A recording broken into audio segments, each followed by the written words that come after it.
മോഹൻലാലിന്റെ ആദ്യ സംവിധാന സംരംഭമായ ബറോസ് കളക്ഷൻ റെക്കോർഡുകൾ മറികടന്ന് മുന്നേറുകയാണ്.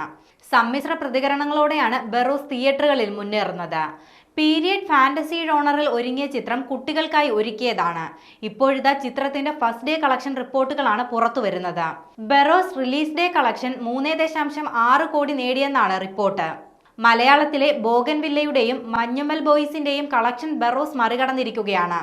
Bougainvillea release day collection 3.3 crore രൂപയാണ്. മഞ്ഞുമൽ ബോയ്സിന്റെ ആദ്യദിന കളക്ഷൻ 3.3 കോടി രൂപയായിരുന്നു. അതേസമയം ആവേശം 3.6 കോടി രൂപയുമായി ബറോസിന് തൊട്ടു മുന്നിലുണ്ട്. ബറോസിന്റെ റിലീസ് പാൻ ഇന്ത്യൻ ചിത്രമായിട്ടാണ് എന്നതും പ്രധാനപ്പെട്ട പ്രത്യേകതയാണ്. കേരളത്തിൽ ചിത്രം അഡ്വാൻസ് ബുക്കിംഗിലൂടെ 1 കോടിയിലധികം രൂപ നേടിയിരുന്നു.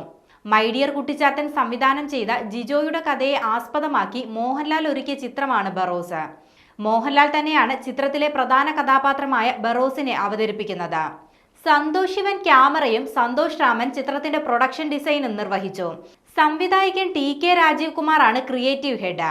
ആന്റണി പെരുമ്പാവൂരാണ് ചിത്രത്തിന്റെ നിർമ്മാണം നിർവഹിച്ചിരിക്കുന്നത്.